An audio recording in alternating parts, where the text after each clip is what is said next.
Une enquête pour viol et meurtre est ouverte depuis ce jeudi après la mort d'une enfant de 10 ans, Loana. Son corps a été retrouvé au sous-sol d'une maison du centre-ville de Sedan ce mercredi soir. Un quinquagénaire est en garde à vue. France Bleu fait le point sur cette affaire dramatique. Un appel à témoins. La disparition de Loana a été signalée mardi 17 octobre au soir par ses parents qui ne la voyaient pas rentrer du collège après les cours, a indiqué une source policière à France Info. L'enfant était scolarisé dans la commune de Vrigne-aux-Bois, à 15 minutes en voiture du lieu où elle a été retrouvée. Selon les premiers éléments de l'enquête, elle est rentrée en bus à Sedan vers 18 h, puis elle s'est dirigée à pied vers son domicile. Loana a été aperçue pour la dernière fois près du jardin botanique de Sedan.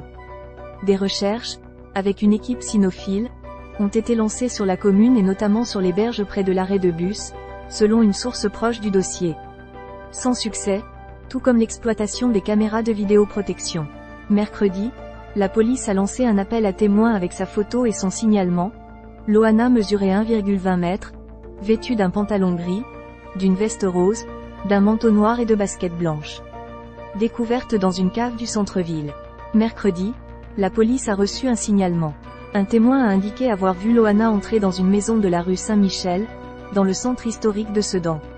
Les lieux sont composés d'un débit de boissons au rez-de-chaussée et d'un logement attenant à l'étage, indique le procureur de la République.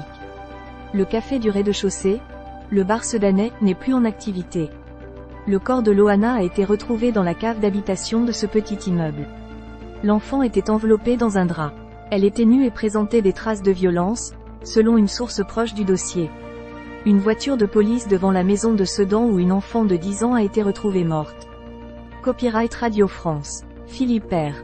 Que sait-on du suspect? Sur les lieux de la découverte du corps, les enquêteurs ont arrêté un homme de 57 ans qui a placé en garde à vue.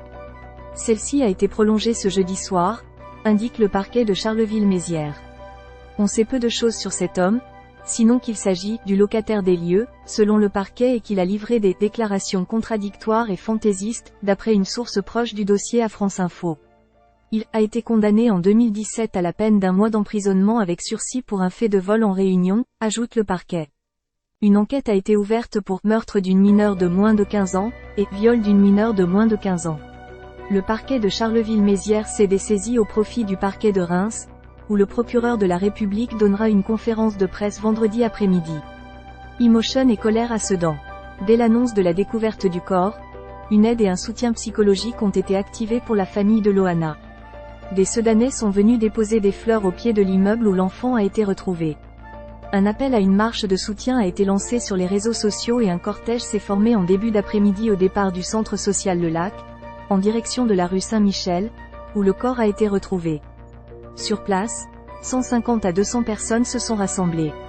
Un cordon de police barrait la voie mais des agents sont allés déposer des roses ou des peluches devant la maison. Un mouvement de foule s'est produit quand les policiers ont rapidement emmené un individu hors de la maison en voiture. Une perquisition avait lieu sur place en présence du suspect, a constaté un journaliste de l'AFP. Des cris de colère ont éclaté. Le rassemblement s'est dispersé peu après. La foule laisse éclater sa colère au passage d'une voiture de police où se trouverait le suspect. Copyright Radio France. Philippe Père. L'émotion est intense à Sedan, commune d'un peu plus de 16 000 habitants, après la mort tragique de cet enfant. Sur le réseau social X, ex-Twitter, le maire, Didier Herbillon, a apporté son soutien à ses proches et aux Sedanaises affectés par ce terrible drame.